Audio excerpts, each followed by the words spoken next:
Lizzie Borden, the most famous female axe murderer of all time. It was a gruesome scene. Andrew Borden had been bludgeoned 11 times with a hatchet. Abby Borden was found lying face down in a pool of blood.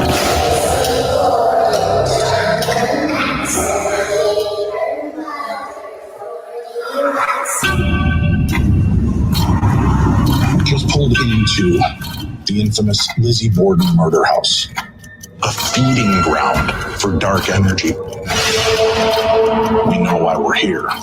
There is something that doesn't want to be interfered with. It's time we sift through the legend and get to the heart of the story. It's go time. Guys, give me your hands. A seance opens a door to the other side, but when you give that kind of permission, anything can walk through. Anything. I think Lizzie's present, but she's waiting. She is. She's watching. Can you knock the table if that's you? Are you hearing that? Yeah. Something knocking on the underside of the table. I don't like this. Okay. I don't have control of my arm. I don't like this at all.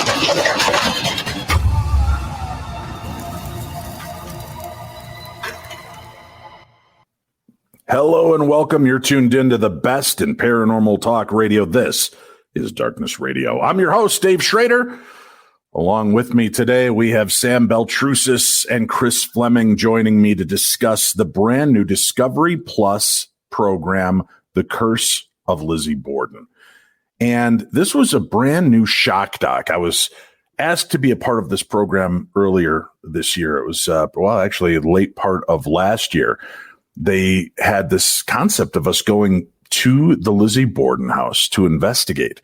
And to be honest with you, it had been 10 years since I had been to the Lizzie Borden house. And my last visit, although was remarkable, also left an indelible mark on me.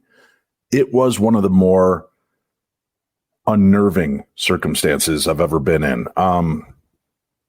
When I came to that event, it was Jeff Belanger and I had come to do a paranormal investigation with some followers and listeners of our shows. And we set up to have this great weekend. And it was the weekend that Hurricane Sandy hit the East Coast. So on Sunday, when all of our listeners got to go home, I was stuck at the Lizzie Borden house for 5 more days. A few of those days I was all alone. It was really uncanny. I remember growing up, I watched that Lizzie Borden movie starring Elizabeth Montgomery, who I had the biggest crush on. I mean, God, it was Samantha. Who wouldn't be in love with Bewitched, right? I wanted to go visit that house. I always thought it would be remarkable. Well, you got to be careful what you wish for, because sometimes the universe hears you, and what you put out in intention manifests itself.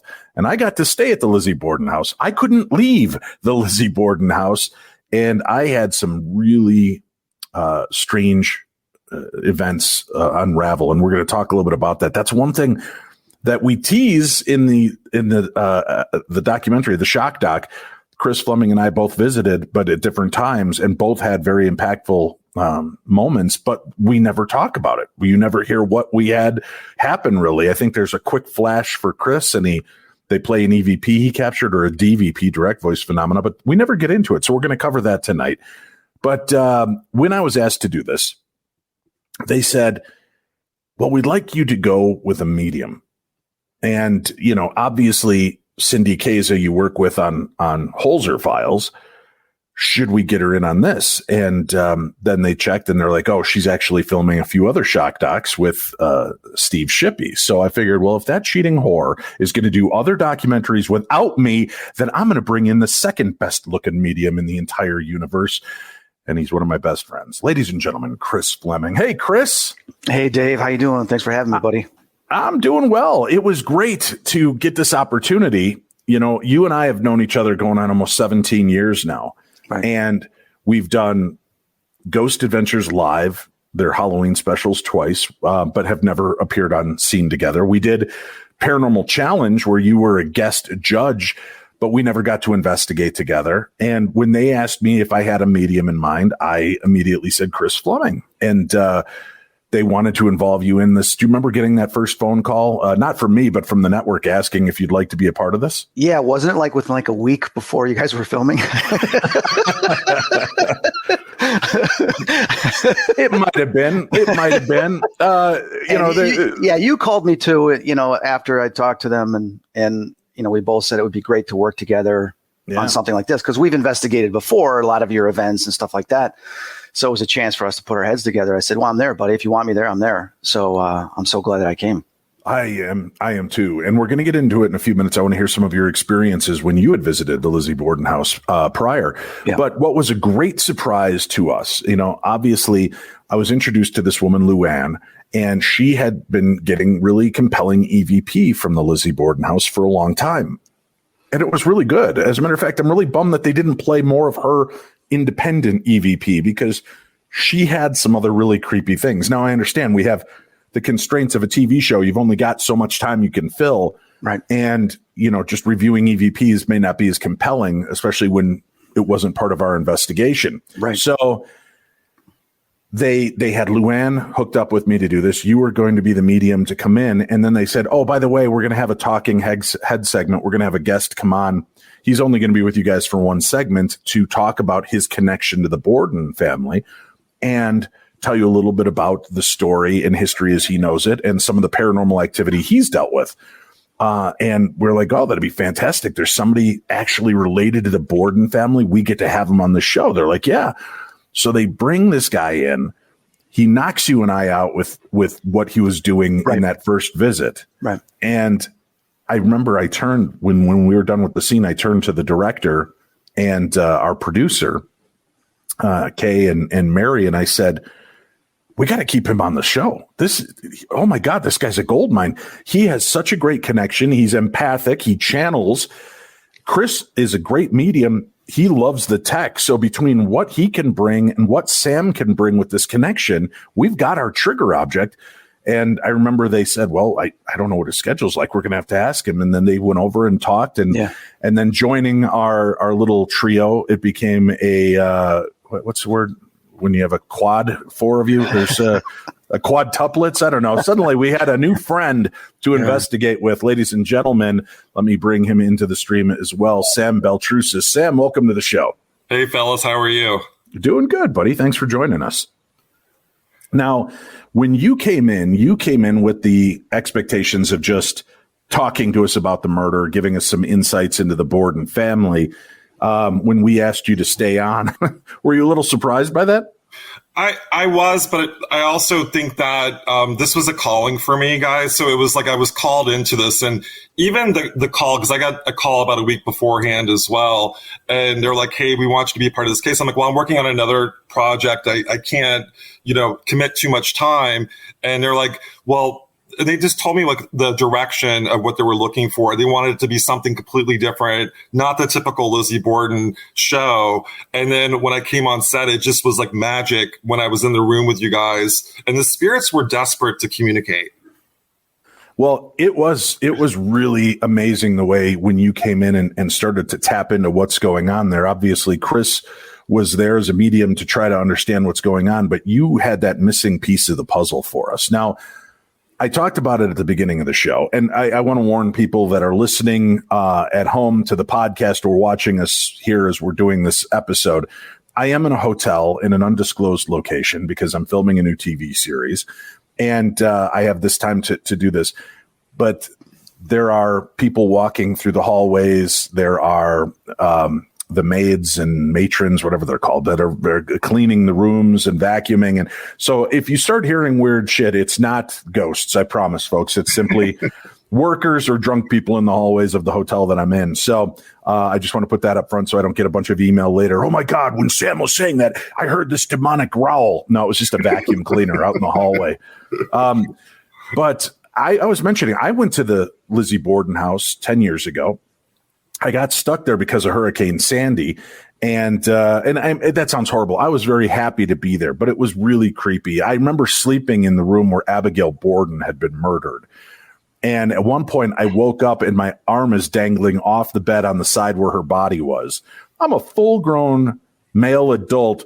And I couldn't have pulled my hand back under that cover any quicker. Like, I guess that, 200 thread count sheet is going to keep me protected from whatever evil might be living under the bed, or the icy cold grasp of Abigail Borden's death hand reaching up for me.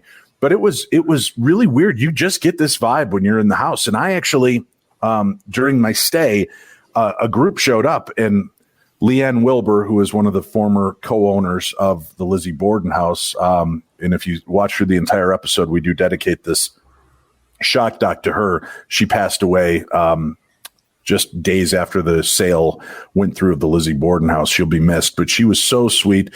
And people showed up, and she's like, Dave, my employees aren't here. I don't know what I'm going to do. I have nobody to take them on the tours or ghost hunts. And I said, well, you know the history. You tell them the history. I'll lead the ghost hunts. And this is when I was on Paranormal Challenge, so at least I was recognizable to the people. And so we did these ghost hunts, and we were getting the weirdest things through spirit boxes. We could hear voices screaming. You could hear them calling out. At one point, I had the spirit box on the floor in Abigail Borden's murder room, and I put the recorder down, and I asked, can you tell me, what your name is? And I get this very clear, you hear this very proper name go, Abigail Borden. Wow. And it just blew all of us away. It was so clear that it came through. We were getting knocks when we were sitting in that parlor where Andrew Borden had been murdered. We could hear pounding on the floor beneath us. That was really creepy. So you're hearing DVP, which is direct voice phenomena. I could hear voices from time to time inside the house when we were the only people there. And when I was alone, things would happen. Leanne Wilbur would tell me, and she used to have, and I kicked myself for not following up with her. She had recordings, guys. I don't know if you know this. The house would call her when there was nobody there. So she had her what do you call it? I can't remember, like a voicemail system set up, and the phone would start ringing in her house. She stayed in the apartment above the gift shop in the back, and her phone would start ringing from inside the house, and there was nobody there. And she would get these long, quiet, sometimes whispery conversations. It was really, really freaky. Chris, when you went there, what was were you there for the purpose of a TV show? Were you there just as an investigation? We did Psychic Kids, and we had the kids come in there, and I didn't even know where I was because we were not told anything, and I didn't want to be told either. But when we went up to the second floor, all of a sudden we smelled this horrific, like death, decay, rotted flesh, we were all gagging. We raced out of the room. And then I went back in. I said, okay, what is this from? Can you please tell me? And all of a sudden I started getting this major chest pain. I thought I was having a heart attack. And I turned to the cameraman. I said, don't let the kids see me. And I raced into the bathroom and I collapsed. And he says, should I call 911? And I'm grabbing my chest going, I can't believe this.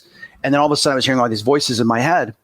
And I realized, oh my God, I think it's something in the house that's doing this to me. So I raced outside and I was just in tears because the pain was severe. What I found out later was, at the time I thought, okay, someone got hit in the chest, stabbed or shot in the chest. Wasn't the case. Find out when we look at medically, when the head is bludgeoned, when the brain is bludgeoned, the heart is still pumping blood to the brain. And since the brain is not receiving it and then relocating the blood, the heart goes into cardiac arrest. Wow. So what I had felt was that place memory was there, which is something I always did in Dead Famous. And I do when I go to ghost hunts. I will pick up on how people died, but I tend to feel it. And I realized, oh my God, this is the Borden house. That made sense. So for me, that was very, very traumatic to experience what they felt physically as they were dying.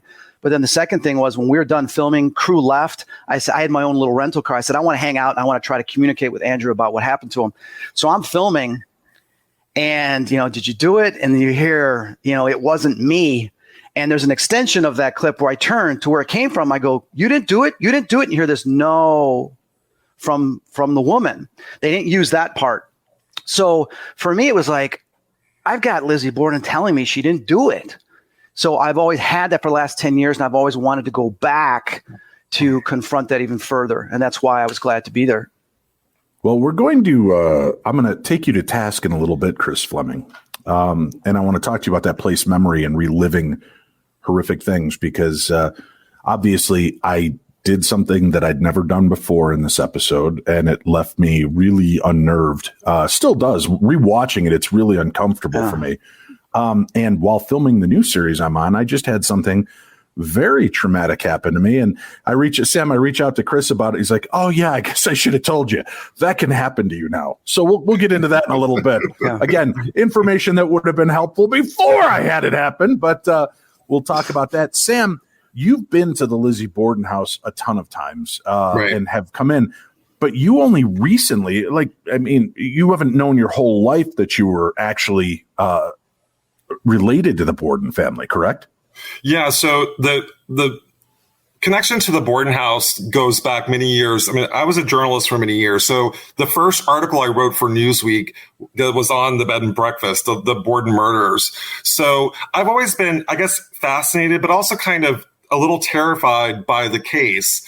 And having, gone to the house multiple times, it took me years to actually go and spend the night at that house. So I was scared of the house because I had recurring nightmares about the murders that played over and over again. And then fast forward to about 2 years ago, my mother, who had been doing our genealogy, said, "Sam, we're related to the Putnam family, who were the major accusers during the Salem witch trials," which blew me away because I basically focused on the Salem witch trials. I've written 2 books on the Salem witch trials. So it was mind-boggling that someone who gave tours in Salem was related to the bad guy. And she's like, "There's something else, but I'm going to save it for you." And I'm like, "Okay, Mom." And then about a year later, when she felt like I was ready to kind of take the news, because she knows I'm super sensitive. And she's like, "We're also related to the Borden family, not once, but twice." And I started crying because it was sort of the idea that my life makes sense. It's like all this stuff that I've been through and all the experiences that I've had at that house and other places, it all makes sense. And, it's weird, Dave, every time I've been on Darkness Radio, we somehow always talk about the Borden house, and that happened multiple times. And I found that kind of like, I felt it was like we were being prepped for something. And I definitely felt like when I was at that house for the Curse of Lizzie Borden shock doc, that it was meant to be, and we were all being prepped for the show. Yeah, I got to say this too is after what was happening in the one room with Sam, I had gone up to Kay and I said, "Kay, I think he's supposed to be here because sometimes the universe brings us all together for a reason we don't fully understand yet." And she's like, "I think so too." So that was just something I wanted to mention because I found it was when we were all at that seance table, all of us were meant to be there, and we could clearly feel that. Agreed. Here, I'm be completely honest with you, and Chris knows this about me. He even mentions it in the show. Listen, I'm a skeptical believer, and when it comes to people being mediumistic, and I think you guys being sensitive can admit to this. Yeah. Everybody is suddenly mediumistic. Everybody has abilities, and I know everybody says we all have this innate ability.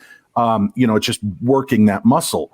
But, when I hear claims and here comes this guy and he's related to the Borden family and he's going to sit on the couch and all of a sudden, I'm overwhelmed and I need, my internal skepticism kicks in and I'm like, okay, what do we got going here? And I'm listening and I'm watching this. Now, I love these moments because they're great clarification moments for me.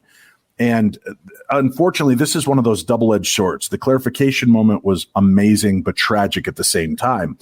When we were filming this episode and Sam had come in, he was sitting in that spot talking and going through what he was going through. And we had this very intense connection with Eliza, right? The cousin that was next door, was a great aunt. I can't remember. It was a great aunt. So it was 40 years before the murders in 1892. This woman, Eliza Borden, was part of a heinous situation. Right, where she murdered 2 of her children and then slit her own throat. Yeah. She drowned them in the well.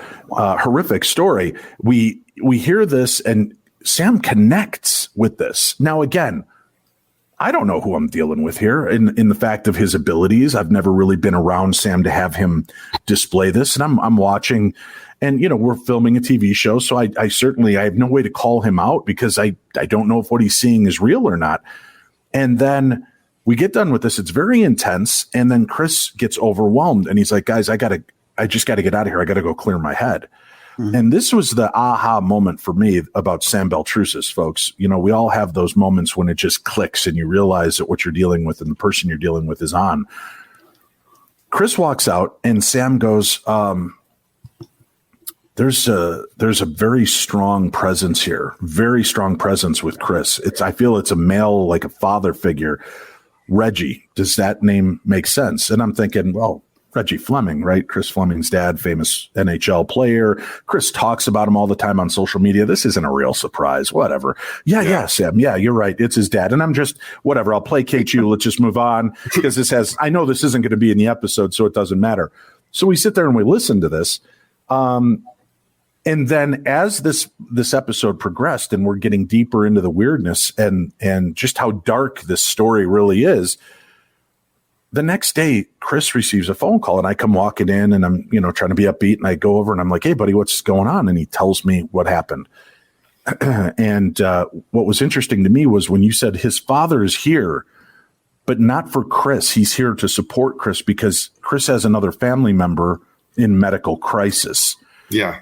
And then to have Chris tell me that, when I ask him, what's going on, buddy, you all right? He says, well, I just got a call from my sister. My mom collapsed yesterday in the garage of her home and has been there alone this whole time. Chris, did you ever find out, was it around the time that Sam picked up on your dad's spirit there?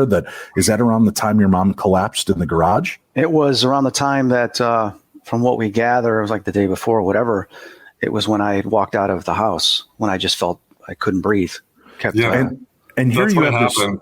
You have the spirit of your father who tells Sam, I'm here for Chris, but it's because there's a medical emergency in another part of the family. Yeah. And again, this meant nothing to me until that next day. And this holy shit bomb gets dropped on me. Right.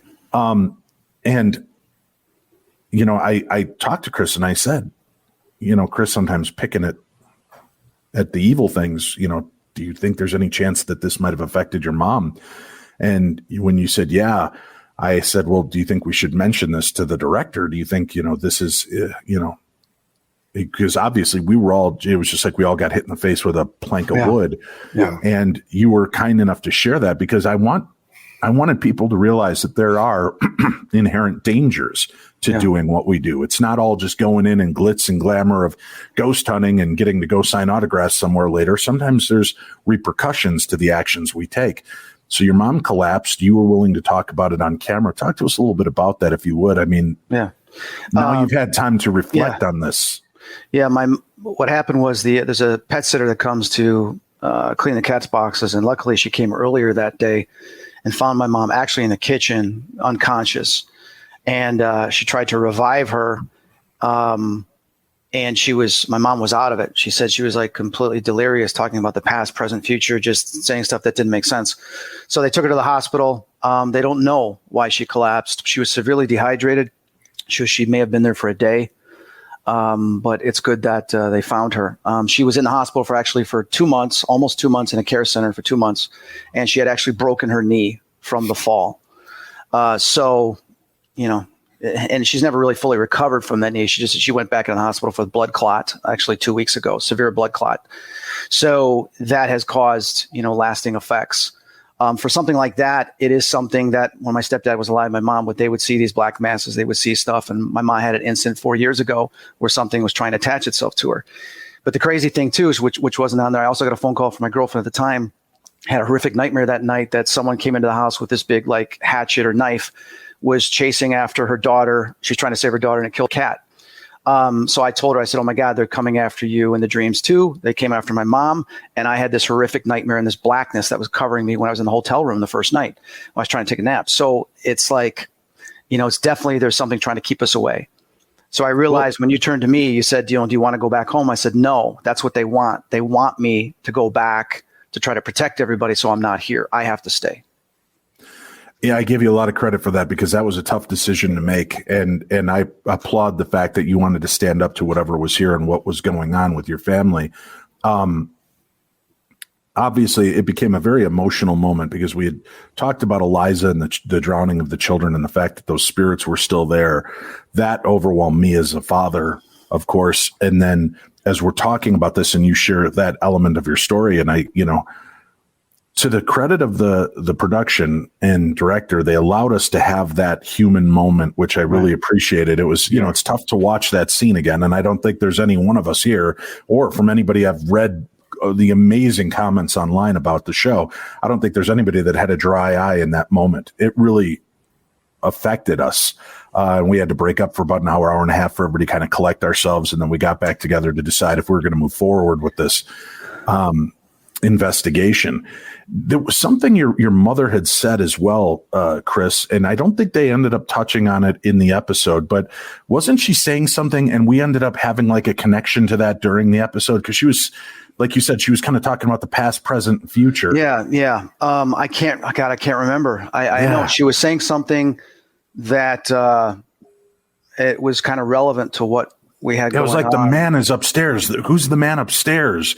It was something like that. And here we're communicating with this darker male presence upstairs in the Lizzie Borden house. It was just weird. Oh, she was saying something like, it's not what you think. It's not what you think. Oh, that's what it was, right? It's something, it's hiding in the shadows. I'm like, what are you talking about, Mom? And it was creepy. It was just creepy.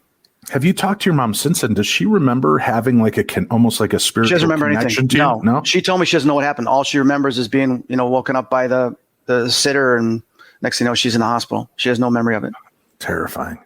Well, Sam, just in case anybody watching this right now or listening to this podcast do not know about the Lizzie Borden murders, can you just give us a nutshell version of the story and kind of let people know what happened? Yeah, so in 1892, it was August 4th, Lizzie Borden's stepmother, Abby Borden, and it's not, by the way, it's not Abigail, it's Abby, but Abby Borden and Andrew Borden were found bludgeoned to death. So the way that the crimes were, so it was actually a hatchet, and the hatchet was a severe murder. So it was like a crime of passion, 11 times for the father, and Abby was almost like 19 times. So I think that the actual recreations of the murders were actually fairly accurate, even down to the dress that Lizzie Borden was wearing when the murders happened. The only two people that were in the house were Lizzie Borden and also Bridget Sullivan, the maid. Bridget was upstairs on the third floor, and Lizzie Borden was claimed to have been out in the barn eating pears when the murders happened. And to kind of give you an idea, so Abby was on the second floor in the John Morris room, and she was found on the floor. And then, of course, the couch, not the same couch that I was on, but the couch that was there in 1892, that's where Andrew Borden was found murdered. And if you see the crime scene photos, oh my gosh, it was definitely an overkill. The part that people kind of get caught up in. Can I mention one thing, Sam? I do want to bring this point up because you mentioned the couch is not the original, but it is a very close replica to the original couch. And I know that the few detractor comments I saw were, oh yeah, Sam's picking up. He's so empathetic and he's picking up on it. It's not even the real couch. Something I want everyone to realize. That wood beneath that couch is still blood soaked. As a matter of fact, I think it might have been Ghost Adventures or Ghost Hunters, one of those shows where they went down with luminol, sprayed the wood, and lit it up like a Christmas tree. You could see the blood. So, folks, just because it's not the actual couch, the spot where that body laid, where that blood poured is still there. And why is that important? And guys, I'll throw this to you. I'd love your thoughts on this. My friend, Sergeant Paul Dosty, who's been on our show in the past, is a cadaver dog specialist. His cadaver dog, who has passed away since, Buster, was one of the top cadaver dogs in the world. This dog could find bodies that had been buried even a couple hundred years ago. There's nothing left. That has to leave you with the idea of what energy is left behind. Where does the soul reside? Maybe we're looking for one place that it's outside of us. Maybe it's part of every aspect of who we are. So this blood puddle that's soaked and drenched that area. First of all, you've got the psychic scarring of a brutal murder. Then you've got the blood still soaked into those floorboards. You've got this wound, this fracture in time and space that exists there. So somebody who's open to it is a relative. and is empathetic, sits in that exact spot, of course they're going to be overwhelmed by what took place there. And even if you say, well, maybe it's your imagination, maybe, but maybe that's what opens you up to tap you into something like that. And that, when you focus and you're hyper focused and aware of something, that doesn't discount the ability. And this is coming from a skeptic. That just means that may be helping to open you up because you're already in the mindset of what took place there.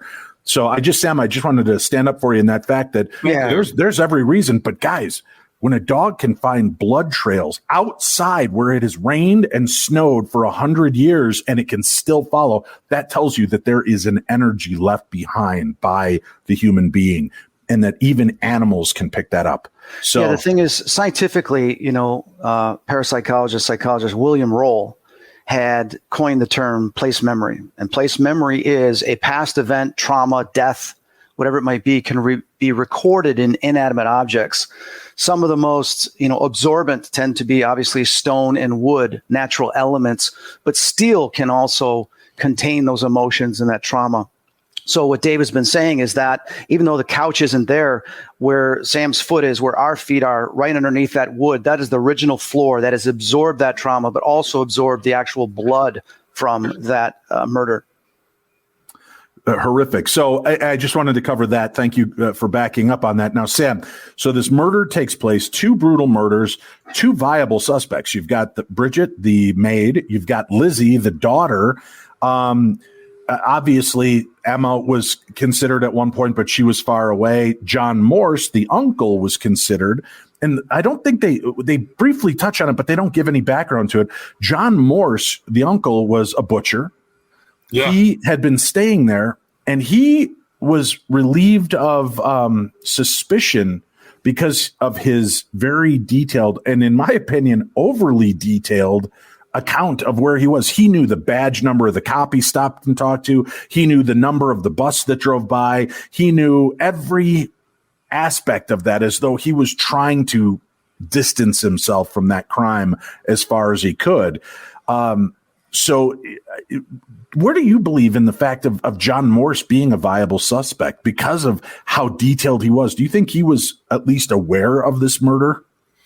Well, he's definitely we should consider him a suspect, and he was considered a suspect. Yeah, his alibi was very, every step that he took that morning was like, I went here, and then I went to talk to this person, and then I talked to that person, and I went to the cousin's house down the street.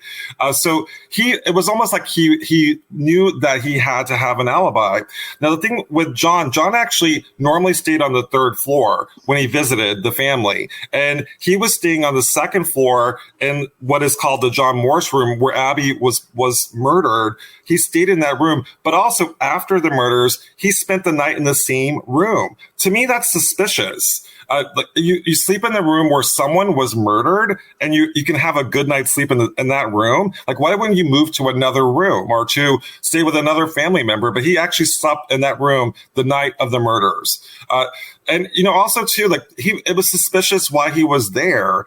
He would visit periodically, but he just kind of showed up, and they welcomed him into the house, and it was almost like it was unexpected that he shouldn't have been there, and he also shouldn't have been on the 2nd floor. So I think John Morse should still be a suspect.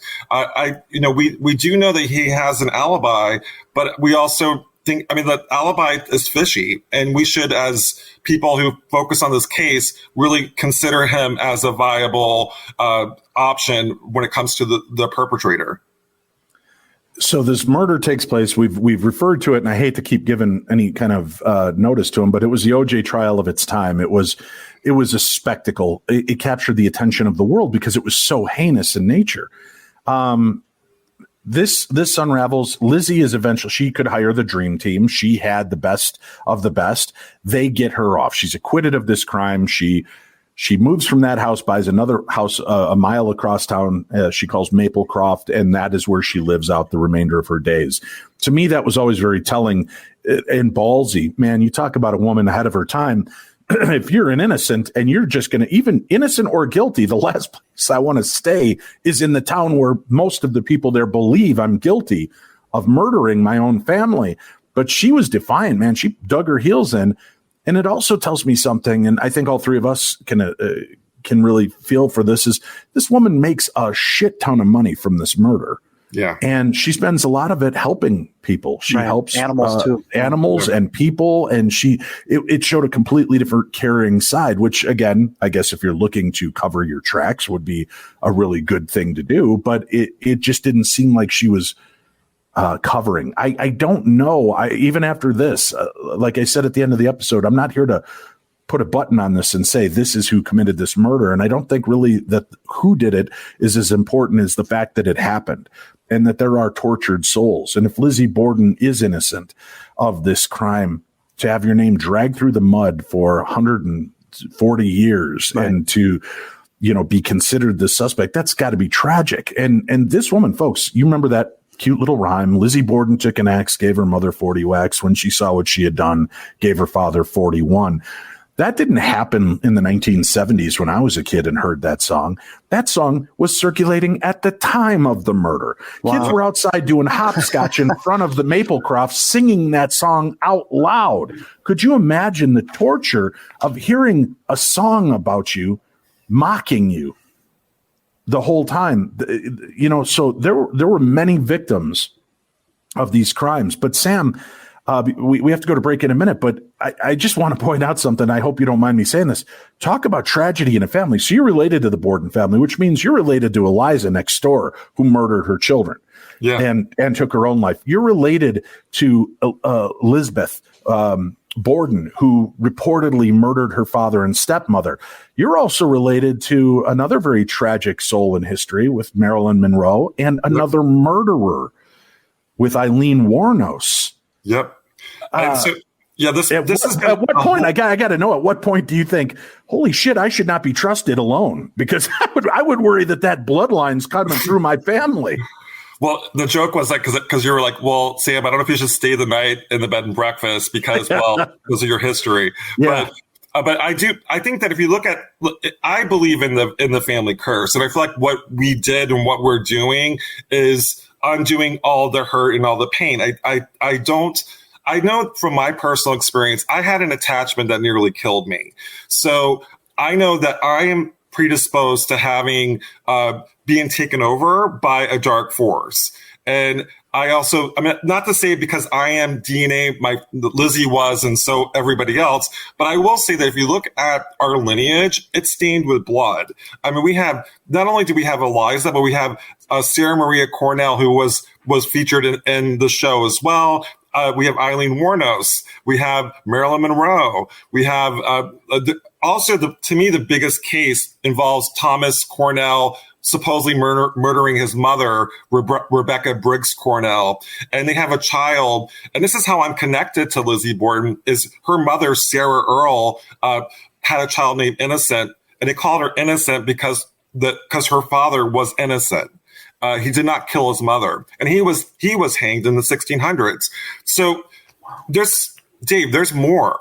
There's more, and I think that we need to look at these cases and revisit these cases and at least get some answers and some post-mortem peace for the spirits that are still lingering. I completely agree. It's but I'm going to be honest with you, Sam. I'm going to have to take some convincing to go to another site of a serial killer with you, knowing how open your bloodline is to murder and mayhem. We have to take a quick break. When we come back, we'll continue. We've got Chris Fleming, Sam Baltrusis, our guests today, as we discover and talk deeper about the curse of Lizzie Borden.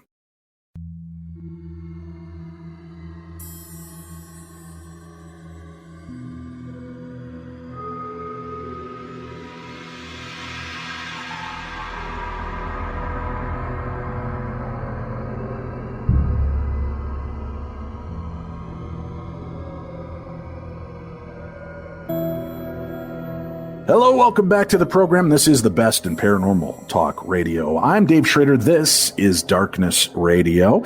I'd like all of you to keep Timmy D in your thoughts and prayers. He's going through some health issues, and that's all I want to say at this point. He will be editing this, so when you're listening to the podcast, he has put the music in, the commercials in, and everything. He is just back and currently in the hospital being taken care of. I just want to keep in our thoughts and prayers, keep sending out some positive energy to him. And if you could, I'd appreciate that. Hey, folks, I have some cool news coming up as well. Listen, last week on social media, I released a Ireland trip. That's right. A trip to Ireland. You get to go with me, and we're going to investigate. I think there's 3 ghost hunts involved in this. We're going to be visiting famous castles and haunted hotels and cemeteries. It's an amazing trip. It's our fastest selling trip. We were sold out in 30 hours. The complete trip sold out, 30 people. So a lot of you, our faithful listeners, never even got a chance to hear this because it was only one social media post, totally sold out. So I've got a second trip. This is just between you and me, so don't tell anybody else. This trip is taking place in June of 2022. And if you want to be a part of the Ireland trip with me, then all you need to do is email me. I'll send you, I'll connect you with Maria, the coordinator for these trips. She will get you the link, and there's a payment plan set up to make it affordable and easy for you to sign on and be a part of this. This will be taking place in June of 2022. It is for the first 30 people. We already started talking about this on Wednesday's show, yesterday's show, and we've already got about 10 people signed up. So there's only about 20 spots that remain. If you would like to be a part of this trip, you can come along with us. Just so you know, so we're totally upfront with you.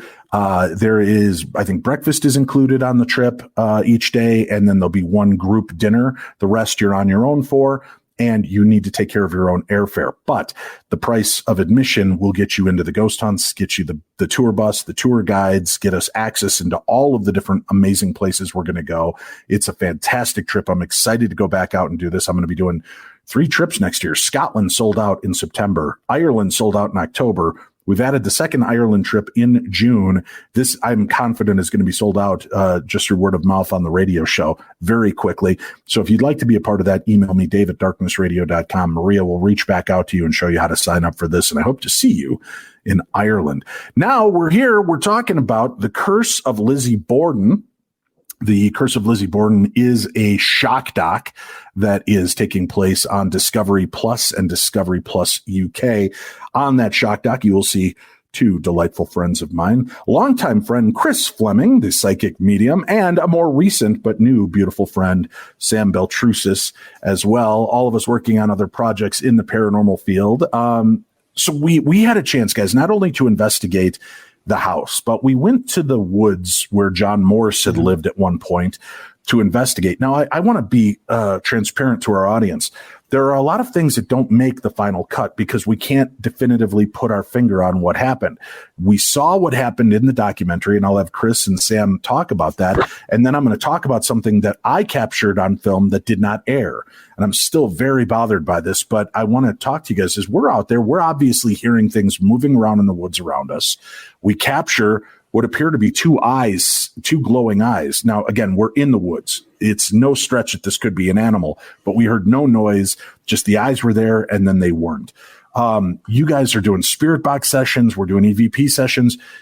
I want to know what was going through your head when you ask, who is that? What is that above us? And then you hear the word Satan. Well, the thing is we knew that there were spirits around us when Sam and I walked in. We felt eyes watching us. Now, we were there also to communicate with elementals, which I saw a will-o-wisp, a sprite fly by, which was the first time I've ever seen anything like that. Plus got EVPs that said there were elemental sprites there. Oh, come on, Chris. A sprite.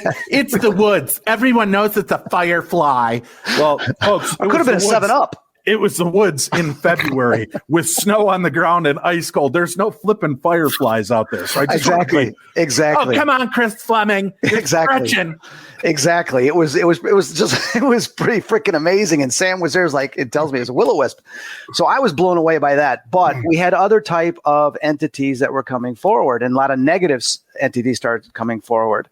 So they're saying, Satan's above us, which, I didn't believe Satan was hovering above us, but these negative entities were trying to, scare us. Well, I wanted to tell you guys, and this is something I don't think any of you got a chance to see, but when you were over doing that independent box session and you asked what's above us and you heard Satan, I was filming because I could hear something moving around. And I said, I need you to manifest. I need you to show yourself. No. Over the top of the camera, you see this cloud of smoke come over. It forms, spins around for a few seconds, and blows away. Well, I saw that. It's on the footage. I didn't see that. In the documentary. Yeah, it's in the documentary. Real quickly, when we're in the forest, and you turn, you see this mist come down and just shoots out for 2-3 seconds. And I wish right. Oh, well, see, they didn't make it stand out, so I didn't even notice it. But what they had told me was, Dave, it's cold outside. Dave, oh, come on, Dave, it's cold outside. Your breath is the smoke in the air. I don't know why suddenly I'm Paul Lynde when I'm getting all hysterical about it. But do a game show? Yeah. So, but it wasn't. I want you guys to watch every scene of us in the woods. Right. Never once do you see a puff of cloud come out in front of our mouths. Not once. And as you say, what's hovering above us? And I ask, I need you to manifest. This thing comes down over the top of me and swirls around and takes off. Right. That was crazy, but they didn't highlight it enough. And that's unfortunate because sometimes production gets these things and these elements and they don't know what to make of what it is. So they don't want to make us look foolish. They don't want, and instead of picking up the phone and going, hey, there's this brief moment when smoke appears when you ask for it. Right. Is that breath? They just kind of we'll put it in there. Yeah, we'll put it in there, but we won't necessarily highlight it. But yet they'll show poor Luann bend over and an orb fly out of her ass. Right. So talk about bad timing. I got to tell you, that felt like an SNL sketch. If you guys watched Saturday Night Live when they made it, Hugh Laurie was the guest host, and this was probably a decade ago. They did a Most Haunted riff. Then he was playing Derek Acora, and at one point they're filming him with a thermal camera, and he farts, and you see the puff of smoke. And the guy plays back the EVP, and you hear, and they goes, "It said Raja." That's what it made me laugh when it was such poor timing that it just happened to be when Luann bent over, that spirit light kind of shot up the wall, and it looks like it came flying out of her ass, but that isn't the case. Maybe it was. I don't know. I can't. Maybe she was a portal to the other side. But that wasn't that smoke that came over. Nobody had breath showing up in that cold atmosphere. You can clearly see it in all the footage. So anyway, you go back in. We're picking up this stuff. You get Satan. Do you think that was just a way to try to intimidate us? Yeah. Throwing out a big name like that? Absolutely, because during the spirit box, they were talking about angels, and which people don't know is Sam and I and everybody. I said create a triangle. Is we did prayers for the dead to have some of the spirits cross over, and it was talking about angels, the lights, Jesus, God, and stuff like that. So that's a whole nother thing that went on before we left. It's something that I like to do when I go to a place. Any spirits that don't want to be there, help them leave. So we did a session of that.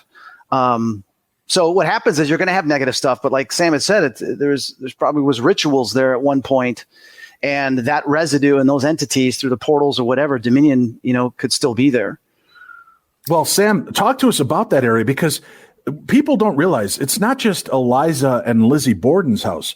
The woods, all that surrounding area. There was it King Philip's War? Yeah. And there was murders, and they continue. Still, there's horrific things that happen. It's like that area demands blood sacrifice. I don't mean it to sound so dramatic, but God, that's what it feels like. Yeah, there was the satanic panic. I mean, there were satanic rituals in those woods that we were at, and I don't want to give the exact location because it's residential, but it's outside of an area that has a history of murders, and I didn't know where we were going, Dave. I didn't know that like what the location was, but looking back and finding the location, I'm like, wait a minute, there's something going on here, and we picked it up. I wanted to point out when Satan came on the spirit box, I looked up, I saw a serpent swirling around the tree, and I'm clairvoyant, so I'm going to see stuff that other people don't see, but it was trying to scare the hell out of us, and I was scared, but I knew that I was with people. We were there for a reason. We were there to basically work together and hopefully, use what we learned, because we were crossing spirits out in those woods, and that wasn't really in the show. But Chris was leading us in sort of a group with me, Luann, and Chris, and we crossed over spirits, and it went from a very negative, like Satan and the devil, to my dad coming through the spirit box, like, chill out, son. And I heard that, and it made me, emotional. And then we had angels come through. So it went from evil to angels during prayer. And it shows to me that the prayers for the dead actually works. Right. And that was a wonderful experience. And the thing is, 10 years ago, I started learning about the prayers and stuff after when I came back from my near-death experience. And I realized that, okay, this is now my purpose. I have to do this. And I can't just do it alone, and there's other people out there that do this. But it was like this time, like, now I know why Sam's here, not just for this, but he's going to learn something here that he can now go do and continue to help these souls and spirits. So for me, it was like, all right, let's spread the knowledge, and keep doing this good work. So I'm just grateful to be able to be there and, give that to everybody. Hey, folks, I'm going to be at the New Jersey Para-Unity Expo, September 24th and 25th, and I'll be talking about Lizzie Borden and many of the other cases that I've been a part of. So if you want to come on out, you can get tickets at NewJerseyParaUnityExpo.com. That's NewJerseyParaUnityExpo.com. Holy shit, Dave, that's a lot to remember. Well, I made it easier for you. Just go to darknessevents.com, scroll down and click on the banner. You can go find a way to buy tickets. I think it's $20. That's all, to come on out and see me at the New Jersey Paracon, and we'll talk more about this case. I will say this, man. There were a few things, of course, we can always bitch and whine about production leaving out the ghosty mists or EVPs or the EVPs that we got at the house and the cameras going dead, all of them going dead. Right. And that's what I wanted to discuss is there were some elements, but again, I don't think they always understand the deep importance of what that means. And when we first got there to the location and we started filming, and it was Luann and I, as we're filming and I'm being introduced to her and kind of we're talking about her experiences in the house. The reason that you don't see most of that footage is all of our cameras kept shutting down. Mm-hmm. These were independent cameras, not cabled together, not into one power source. They're independent cameras. And our director, Mary, had said, I want this a run and gun documentary, down and dirty. So if anything happens, I want to talk about it. So we sat there talking, and this camera guy, this was one of their first, I think the first paranormal show they had filmed. Mm-hmm. And this guy had 20 years of experience working cameras. He looked me in the eyes and he said, this makes no logical sense. Right. And he said, and then here's the other weird thing. In the corner of every room, we've got GoPro cameras, and I've got a special extended life battery on each one of them. They each keep powering off after 20 to 30 minutes. So they were doing battery checks constantly. When they left us for the main investigation, we had a shit ton of equipment. Well, why don't we see that shit ton of equipment during the investigation? Because none of it would work. Everything turned off. Chris and I had brought our own video cameras from home. We had those charged up. 320 minutes total time. We had our own cameras charged up. We're like, screw it. We have our own cameras. We break them out. We'd get 15 minutes of footage and the cameras would collapse and just boom, shut down. Mine did it in like 2-3 minutes, dead. And I was so angry because now I had no camera. And we were down to one camera for the investigation. And we were there alone. There was nobody else in that house but Luann, Chris, and myself. That's it. So we're screwed. We don't have any way to get cameras back up and running. Our equipment shot. We're just going off of whatever we can capture on the one camera and on my EVP recorder and Chris's recorder. So it was really kind of powerful. So there's little moments, but I don't begrudge them because there was a big story to tell. And it's when you're watching a 2-hour documentary with commercials, it pairs down to about an hour 32. And if it was a full 2 hours, I think they could have fit it all in. But, if you watch Discovery Plus, you can get it with commercials. So it would have been a 2-hour shock doc. Without commercials, it's an hour, I think, 32. So there are miniseries. Right. There were elements that were left out of this, I wanted to point out. But one thing I was extremely proud of is the fact that the one thing I think all of us can say about being on paranormal TV is, why don't you guys ever try to cross the ghosts over? Why don't you help? And we do, but they don't show it because usually when you get into the context of religion, it can piss people off, and they want to be very careful about who we're praying to, how we're praying, what we're doing, because they don't want to offend the audience on the whole. So most shows won't show those moments, but I can promise you, all of us and most of the shows you watch out there care about the spirits. Yeah. And when we leave, almost all of us do something as a closing prayer to try to help the spirits that are lost. So you got to see it not once, but twice on the series. And I was extremely happy that we got to do that. There was also when Sam did the channeling in the living room and he hit up with Eliza and the children. to close that out, I did another prayer at that point too. So I think I'm not upset that they didn't show it, because you didn't need to see a prayer every segment. But I was really pleased that they showed what they did in the series, and that gave you guys a better idea of this is really what happens when we're at a location and ceremonial. We're trying to shut things down. So we have these impactful moments, and then we get to do a seance in Lizzie Borden's room. And again, I'm not sure how this is going to go. I want to address this because we talk about all things that are left off. People are pointing out left and right, Dave, look, at 1 hour and 32 minutes into the episode, this happens. And especially during the seance, they're noticing things. Well, you have to remember, we did have like 4 camera people, and they were standing in door frames and, kind of in the darkness filming us. So some of the things you see in the background are the production and camera, and they have to be as silent and quiet as they can to film. So they're not interrupting what we're trying to do. So it could be that camera guys and production are moving around in the background, and that's what you're capturing. Yeah, we don't know. It's hard to tell. There are a few other elements that have been interesting. Somebody saw at one point something that looked like a dog-like creature appear at a window and move away. I haven't had a chance to review that yet. There was one scene when I was downstairs and Chris and Luann were upstairs, and we're talking, and you see this spirit light anomaly appear to shoot past me. I didn't notice that until we watched the episode. I definitively can't say yes or no, or was it a bug? It was February. It was freezing out. There were no insects. It was moving much too quick to be a piece of dust particle. We didn't have the air on, so there was nothing blowing like that. So I can't definitively say, yes, that was a ghost or a spirit, but I also can tell you I don't believe it was a bug, and I don't believe it was dust, because you didn't see any other particulates moving around in the air. It was just one shooting through. So those were some of the different aspects. But now let's talk about the seance. I think what impacted me the most was the fact, as soon as we gathered hands and we were sitting there, and I'm really bummed that they didn't mic the table better. But what freaked me out was that underneath the table, you could hear something like it was going underneath the table, knocking around underneath each one of us. And I got to be honest with you guys, and I don't know why. But I'm going to be honest, that scared the shit out of me. I didn't even want to continue, because I was like, I don't really understand a seance. I understand the principle behind it, and it's the intention and everything. And I was, kind of trying to figure out, but we're all sitting there. This table's very low. We have no room to move our feet or our knees, because it would have shown on camera. You would have seen the table bouncing if somebody was tapping it with their legs. There was nothing like that going on.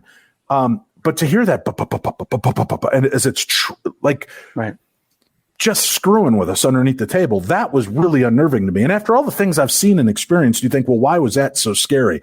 And I think it was just because that I did not expect that at all. And to have that suddenly appear was really, really unsettling for me. And then as it progressed, to see everything that unfolded. So talk us through a seance. I'll just say real quickly is, because I knew that that was the imps, which, because there's infestation in that home, they're going to come through first and try to just intimidate us, pretend to be ghosts, stuff like that. So I turned and said, there's just the imps. Just ignore them. Ignore them. They're trying to distract us because we want to connect with the human souls that are here. So, I'm used to that. And you don't, now through this special. Luckily, nobody got scratched, the 3 scratches that they do with their 3 fingers. So nobody got scratched.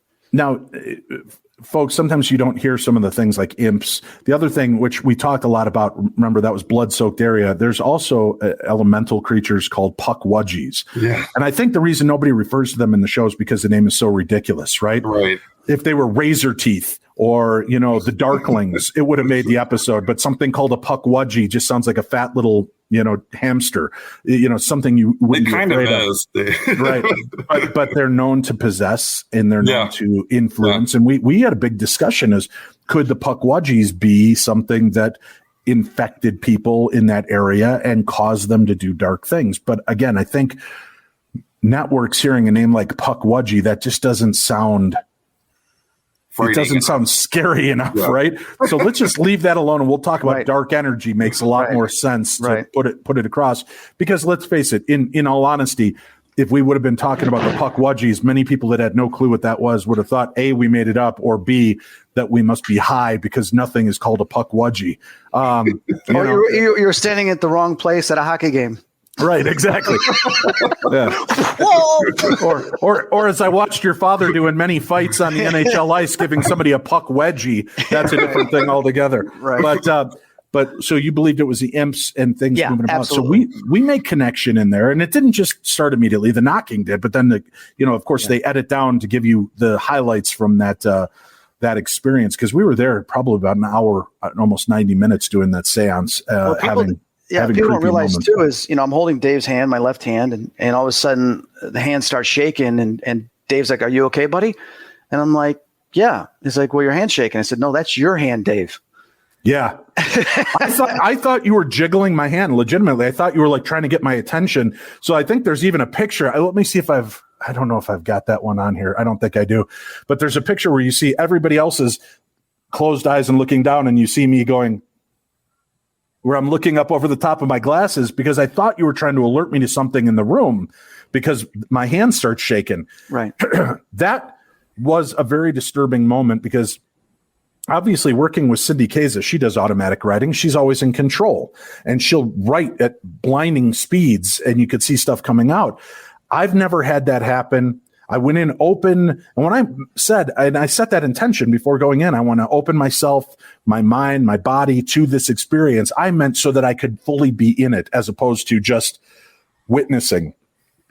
I had no idea that was going to happen. And my wrist, my arm, and my shoulder hurt for about 3 days after that, because I was fighting it so much. I wish I had given into it, but I don't, because and people are asking, like I get this question constantly. So I just took one version of the question to address. Dave, just finished watching the Lizzie Borden doc. I'm convinced that you are absolutely fearless or just crazy. A little bit of both. I do want to know if you had or have any lasting effects from that seance. To have something come through you when you're not expecting it is really unnatural feeling. Imagine that all of a sudden this isn't your arm, but it's still connected to you. That's how it felt, like somebody else's arm was attached to me, and I couldn't control what was going on. That was unnerving. I'm glad that you were there for me. But now you'd seen this before. You'd seen people have something like this come through. How does a spirit do that and only control one limb? Well, it's just basically focusing on it. I mean, like, your soul possesses your body, and the other soul comes in and kind of absorbs, removes some of your energy of that control. Remember, the brain's electrochemical response, and our muscles and everything are electrochemical. So you've got that electrical impulses that go through our arms to make our hands and our fingers move. So what they use is their energy just to come in and control that. There will be some type of slight conscious effort if you do a full channeling session. But sometimes they will just take over a certain body part, and they will use that. In this case, I had already stated to the director and the producer, which I did not tell any of you guys, that I was going to ask them to come through somebody at the table, to choose who they wanted to go through the table to automatic writing. Because they asked if I wanted to channel. I says, no, I want to prove to you what I do. So I said to Kay, I said, that I'm going to see if it goes through Dave or Luann, because Sam already channels. I want to see if it'll go through them. So that's why I had the paper there. So when that happened, it wasn't a surprise to me, because I already discussed that telepathically to the spirits that were there, but I told verbally, and they said, should we tell Dave? I said, no, do not tell anyone else. Just watch what happens. So when it happened, it wasn't a surprise to me. What was a surprise was it started happening both at the same time with both you and Luann. Yeah. So I focused on you first, and then I moved over to Luann. Well, thank you for that, because that legitimately scared me. That's why I kept telling you, trust me, Dave. I have been through this so many times. It wasn't you I didn't trust. I was afraid of, it's kind of, I equate it to that first time you stand on the tip of the diving board and you look down and you're like, I got to jump, but this is terrifying. I was already there. I was committed into it, but it's getting that nerve to just make that, okay, let this happen. And I couldn't do it. I was fighting that so hard. I understand. I mean, Dave, I've done this numerous times. I've done this with exorcists, with priests. I've done this with psychotherapists, where someone has attachment, where I will have the spirit come through. I will have it look at me and I will communicate with it. So for me, this is just normal. But for you, it wasn't. So I was just like, please trust me. I need to do this. We need to do this. And of course, it writes No More Lies, and it starts writing other stuff. And Lizzie was speaking through the automatic writing through you. But then this dark entity tried to come in to remove her, starts twisting your arm because it doesn't want this message coming through, because it's trying to hide in the shadows. It wants everybody to believe that Lizzie did it. That's what I said. When you're watching that, all of a sudden something felt totally off and different. It felt switched. It shifted. That's why I said this right now does not feel like a woman. This feels like something else. And it was so, and that's when it started lifting me up. And I don't know. I remember that moment, and I thought something was lifting me from under my armpit. In the show, you just see me kind of lifting up a little bit, but I felt like I was, almost at a full standing position. Right. It was so fucking scary. When you're taking someone's arm, you put it behind their back like the police do when they arrest them, whatever. And then it's like a domination type thing. Like, I can now control you. That's what was happening with your arm. It started going back to try to get you behind you so that it's going to force you to do whatever it wants.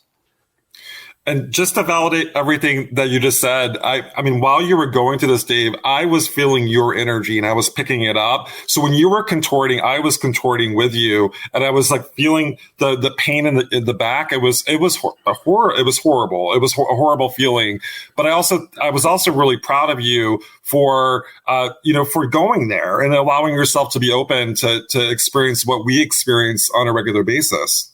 Yeah, that's why I thought I think it's a funny scene for myself when you guys are like, okay, or let's reset. We got to go back in. Everybody hold hands. And I just start praying, and you're like, give me your hand. And I wouldn't turn. I was like, I didn't know if I wanted to go back into that circle. I was just like, whoa, God. I was afraid you were going to quit. And I didn't want you to, because this is what I wanted.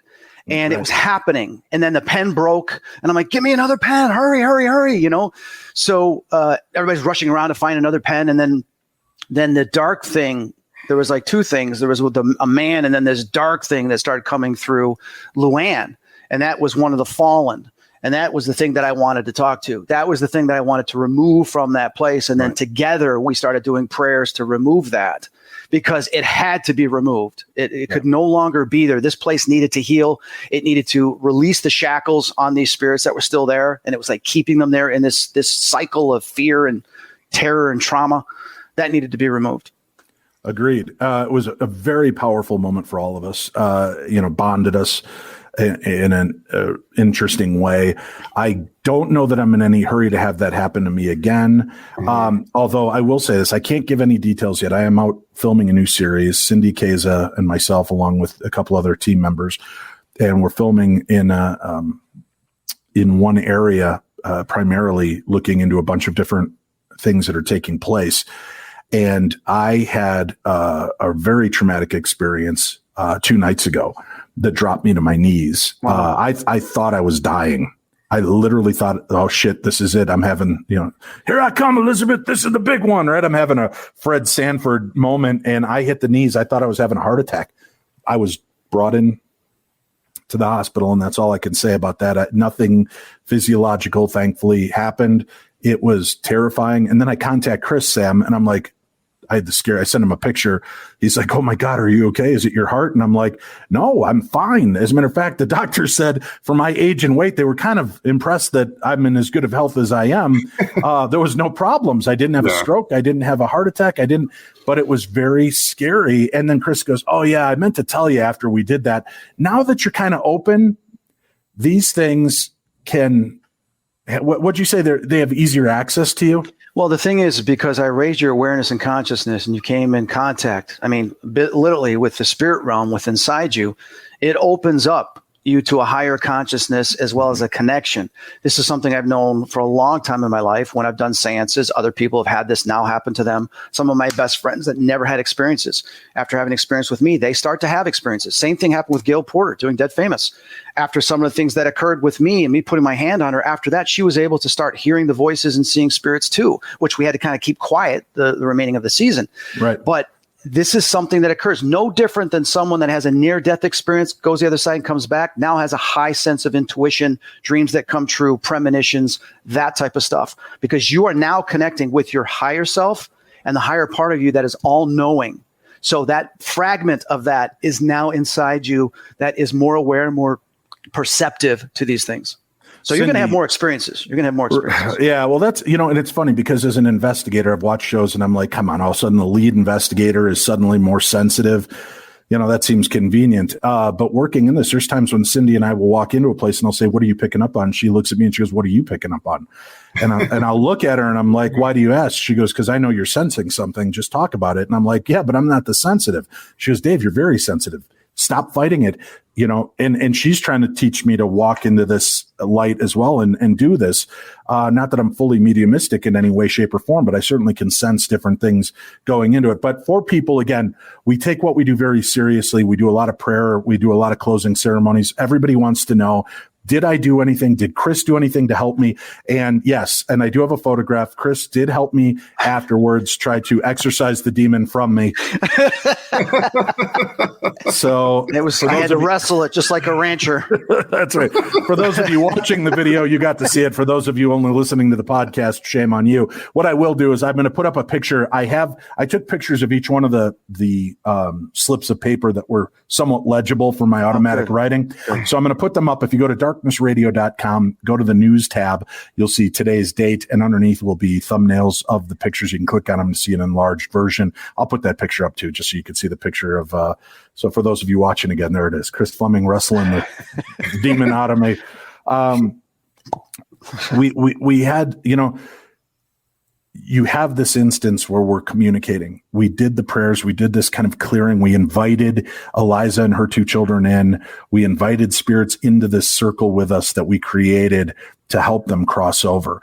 I don't know necessarily if they crossed over, but my hope is that those fragments, I don't even know that necessarily what we're dealing with are full. Correct. Spirits. Fragments of consciousness. Yeah. Right. Part of them. Yeah. Right. They're the part of them that remains, that it's tortured. We just want to try to help the soul reconnect and put it back together. So that's kind of what we focus on doing. You could feel a difference in that house to me. You could feel a lighter sense and absolutely. There's a lifting. You guys talk about that. I'll be right back. Okay. Yeah. All right. Sam, talk to me about that. This is your family. Yeah. What do you make of that? Well, what happened? So when Chris and I were together, so Chris, I was picking up on Chris's abilities as well. So when he's right, I did stuff during this investigation that I have never done before. So I've never crossed spirits before. And that's something that Chris has done before. And so we basically created these two beams of light. And by connecting together spiritually, we had the two beams of light going up. So what was happening are the spirits, including my family members, were lining up behind me, and I was pushing them through to the light. And there was an angel that came from above, the angel with golden hair, that I saw. I mean, I saw the angel. That's why I'm crying, at the table, because it was so beautiful, what I was seeing. So that part wasn't the pain part. That was the beauty part. And so the angel was coming down, and people ask me, did Eliza cross? I will say that it was a frenzy of spirits when the doors opened and we confronted the dark energy that's in the house. It was almost like we pushed it to the side and we kind of binded it so we can let the spirits go through. And it was like they were coming like all over the place. It wasn't just the house. It was the neighborhood. And I would say up to 60 spirits that were coming through. And we were asked, Chris asked, how many spirits are crossing? And it was like 60. And we're like, what? 60 spirits. But as a clairvoyant, I could see what was going on, and it was behind me while we're going through. And I know that what I remember, Dave, that affects me on a deep level is seeing Eliza, and she was holding up her children to go to the light. So she was lifting them up. And they did that beautifully in the recreation, but I don't know if she crossed. And she was almost like sacrificing her opportunity to cross to the light to save her children. And that to me is the most beautiful thing I can imagine. You have to wonder, does she fear retribution? Does she fear judgment for what happened? I could see sending your children to the light and just staying out of fear for what that means for your eternal soul. Are you even welcome there? Or do you feel worthy to go there? I think that's what was going on. She felt, I think, guilt. And I think that was the case for other family members as well. Like they weren't ready to cross yet, but the ones that could cross, like the children, were there, and Eliza and Lizzie was there with us too. Like when we said, is Lizzie here? And I'm like, yes, she's here. She was watching. And there was a point before the seance that I wanted to point out that Chris and I were sitting at the table beforehand, and Lizzie kind of projected into the room, and there was like this black blob of energy, like ectoplasm, that was hovering above the bed. The darkness, Yeah, the darkness. And so Lizzie was in the room, or Lizbeth, as she likes to be called, almost a little edgy, a little bit kind of like, why did you call me here? But she participated in the crossing with Eliza and with other family members. And when they had that beautiful image of the family, the portraits of the family coming through, that's what I saw. I saw my family fighting for other family members, and it was just a wonderful thing. You'll notice, folks, that we refer to her as Lizzie when we were in the house, because I believe that was the part, the fragment of who we were communicating with. When we went to Maplecroft, we referred to her as Lizbeth, because I believe that's who she was at that point. The fragment that stays behind at the Lizzie Borden bed and breakfast is that dark fragment of this tortured soul. I hope that we were able to find peace for her in forgiveness and understanding that. What is hell? What is heaven? Torment. If there is a hell, it's the torment of hearing your name besmirched for 140 years and have people casting aspersions and making lies and telling stories. That she has to have been living eternally through hell with just the concept of who she is. If she was truly innocent, I hope she's not here. I hope that there's a part of her, and if the part that is here, I hope it's just that part that broke when she confronted these murders, and that's all that's there, not the whole being of who she is. I hope that is what's at rest at Maplecroft. And we didn't try to cross Lizbeth over in Maplecroft because we believe that's where she wants to be. But we tried to help any spirits that are lost there. And we said, just bind this place and protect the spirits within it. And that was that wasn't to keep them there. It wasn't to trap them there. It was just to keep them safe from other things coming in to influence them. I will say that we were so respectful to my cousin Lizzie and Elizabeth, and I agree with you, Dave. Like there was a splinter Lizzie at the murder house. So there's Lizzie and there's Lizbeth, and it's kind of hard to explain that in a TV show. But the splinter self is what I believe what took you over when you were channeling No More Lies. Mm-hmm. I believe that was the splinter self. I mean, Chris, what do you think? Like the idea of a splinter self. Well, the one thing we've learned about is there are multiple timelines and alternate realities, which, would be a whole nother conversation, is when we make a choice or purpose, we go off down that path. But the other option, the other decision branches off into an alternate timeline. So we have our soul within this life has multiple experiences, even though we're only conscious right now of one. So you have these fragments that go off and have these other multitude of experiences. So there is a part of her that this murder never happened per se. But regarding being at that house, there is that conscious trauma from it happening and living that life afterwards that is there. There's belief that our soul does cross over, but it leaves some of those fragments here. We could debate that for a long period of time. The question is that we were having present contact, intelligent communication back and forth with this personality. So that tells me that spirit is there.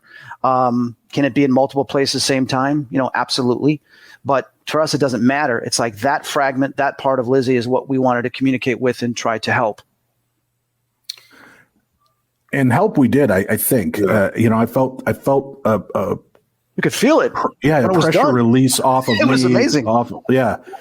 So there was something really profound that occurred.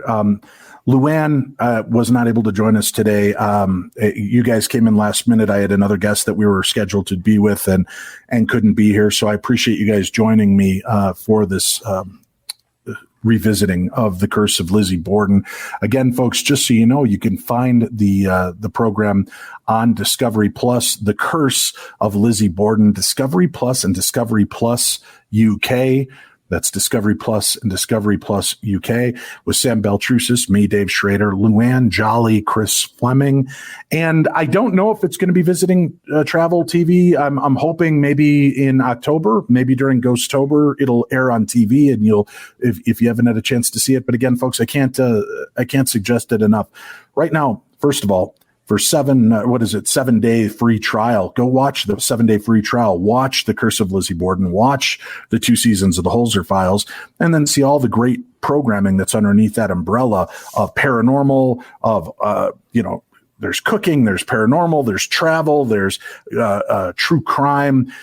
It is such a huge corporate umbrella with Discovery that you might find that all of the shows you watch on cable are right there underneath Discovery Plus umbrella. And you could get it. $7 is commercial free, $5 you get them with commercials, but then you could take that along and it might save you. Everybody that's reaching out to me says, I was so reticent to hold off on that. I didn't want to spend one more $5 bill a month. And now that they've done it, they've canceled cable because they realized all the shows they watch are on Discovery Plus anyway. So just take that into consideration.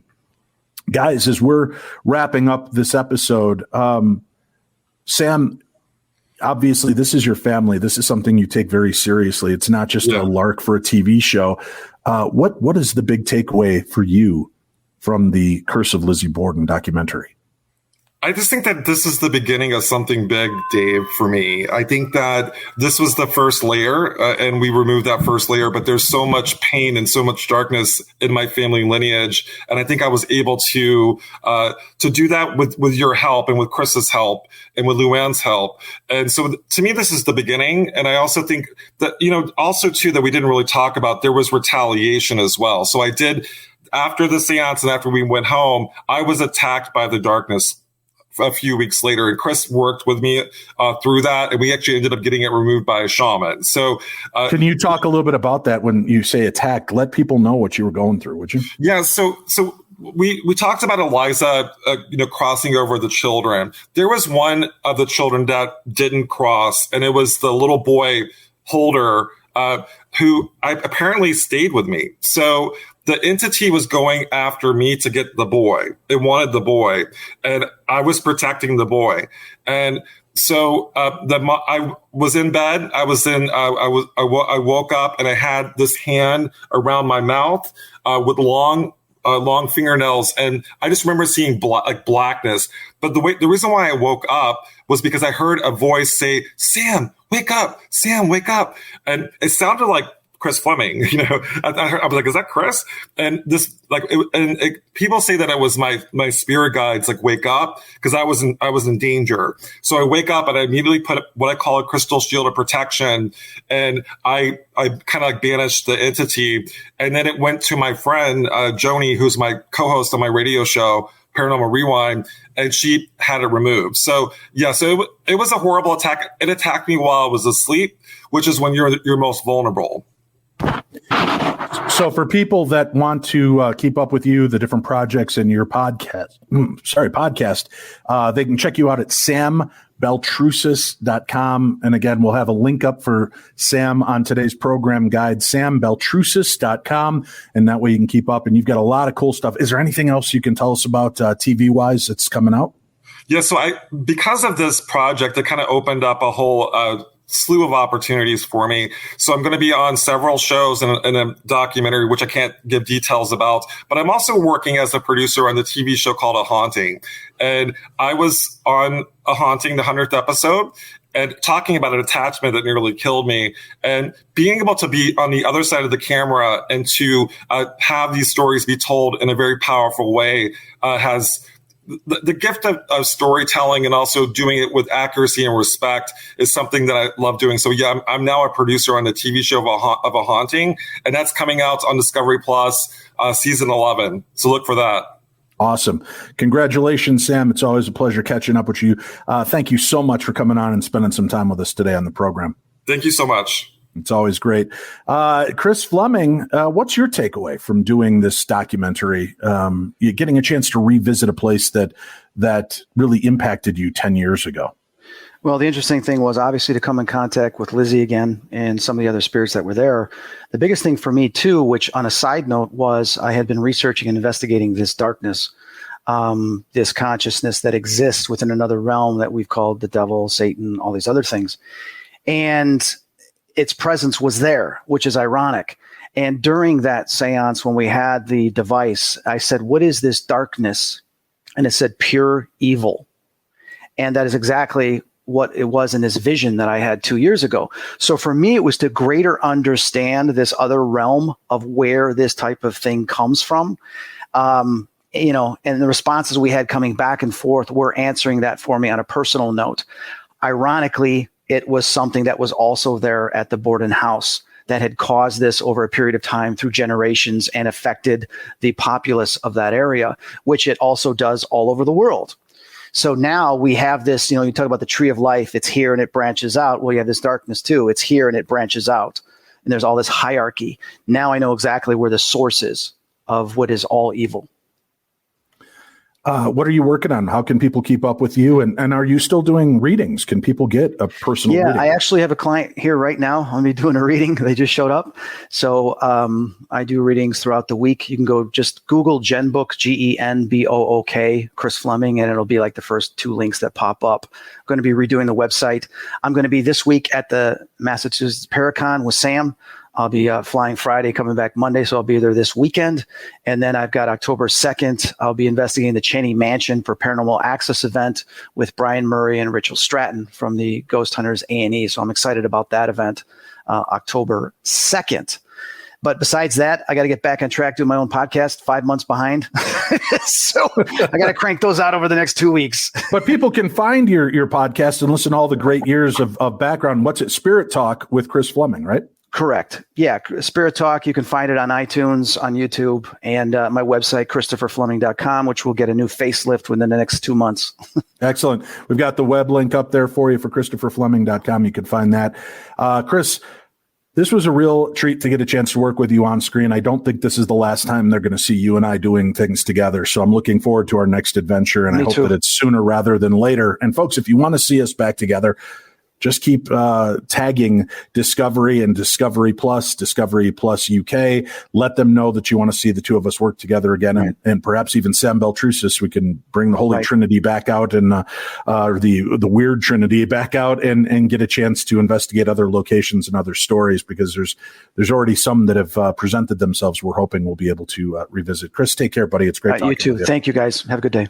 All right. That's it for this week, folks. I hope that you enjoyed the program, and thank you for tuning in and spending some time here with us. We pre-recorded this, so I'm sorry I wasn't able to bring in regular questions during this program, but thank you all for helping me realize my dreams and to celebrate the paranormal, the strange, and the supernatural, and take me along in that journey. The words that you have shared on social media about watching the programs and supporting them means more to me than you could ever know. And the networks are taking notice, because there was such beauty and positivity regarding the Curse of Lizzie Borden and the work that we did. So thank you all very much for being a part of that with me. And I don't take it lightly that you involved me on your quest for knowledge and information with Darkness Radio, Holzer Files, and any of the new projects that I'm working on. So thank you very much. Be safe, be kind to one another, and we'll see you again here next week on the best in paranormal talk radio. For Tim Dennis, I'm Dave Schrader. You've been listening to Darkness Radio.